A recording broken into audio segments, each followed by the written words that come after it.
Hello everyone, it's Shane Kanto, your Wasteland reviewer, and this is my review of one of my most anticipated films of the year, Isle of Dogs. And I love Wes Anderson. He's going to be coming up on my top 10 list of favorite directors, and this is his second stop-motion animated film behind Fantastic Mr. Fox, and I love that film. That's definitely one of my favorites. It's one of my favorite animated films of all time. And looking at this trailer, this is super weird, super interesting, and this is a very imaginative story. And there's some great characters throughout, which you would 100% expect from a Wes Anderson film. And Wes Anderson does a great job of directing this film with his storytelling, nonlinear storytelling, how they utilize language and interpreters, and how all the dogs speak in English, and helps build up that communication barrier with all the human characters speaking Japanese, but you don't really, there's barely any subtitles.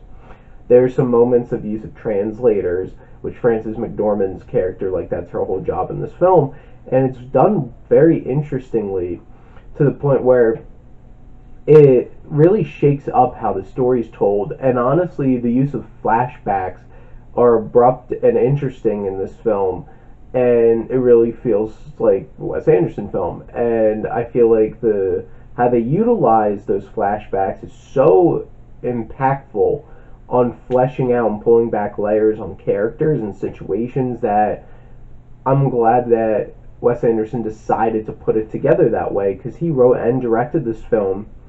Roman Coppola and Jason Schwartzman also get story credits on here, frequent collaborators, but Wes Anderson was the one who actually did the whole script.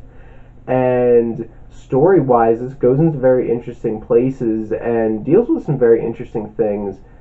It doesn't go super deep into some of the choices that it talks about. Like, it has references to, like, the Holocaust and stuff like that, and commentaries on, like, capitalism and stuff like that, but it doesn't go super in depth on those things or really digs deep into them. It keeps it more surface level. But where this film goes is in very unexpected ways, and that's very admirable about this film, because it really keeps you on your toes, and I was very intrigued to see where this film was going, and I never felt bored during it. One thing I do have to say is some of the subplots are not as interesting, and nor are some of the characters.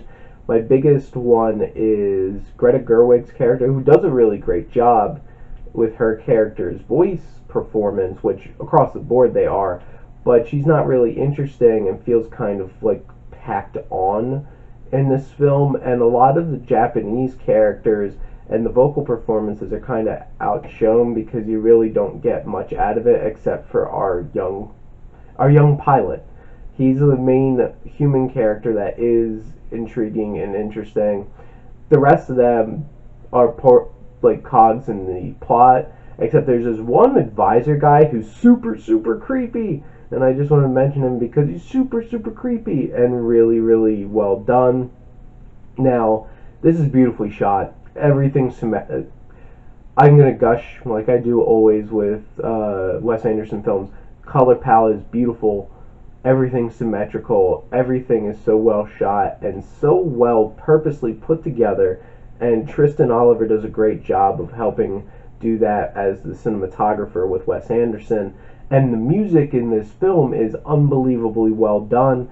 Very different for Alexandre Desplat, who won Best Original Score for Grand Budapest Hotel. So I'm super into his work, and he's great, and he does a fantastic job with this very percussion-heavy Japanese drums, and the score is great and really fits this film and the culture that it's supposed to be connecting with. Bryan Cranston's revelation, honestly, in this film as our main dog character, he's fantastic. I absolutely loved him. I can't wait. I hope he really does more Wes Anderson films. Liev Schreiber pops up in here, and I think he does a really, really good job and makes a good connection. Caillou Rankin, who's the little boy, does a nice job. And Harvey Keitel has a small role in this, and I really loved what he was able to do and really sell the character, even though it's very small. And then shout outs to Jeff Goldblum, Bob Balaban, Bill Murray, and Edward Norton. They weren't as fleshed out and purposeful in the plot as you might expect, but honestly, they're all really, really memorable and great personalities and brought some great character to those dogs, and they deserve a shout out as well. I really, really liked Isle of Dogs. It had its drawbacks for me. It's not my favorite Wes Anderson film, but I'm going to give it a B plus.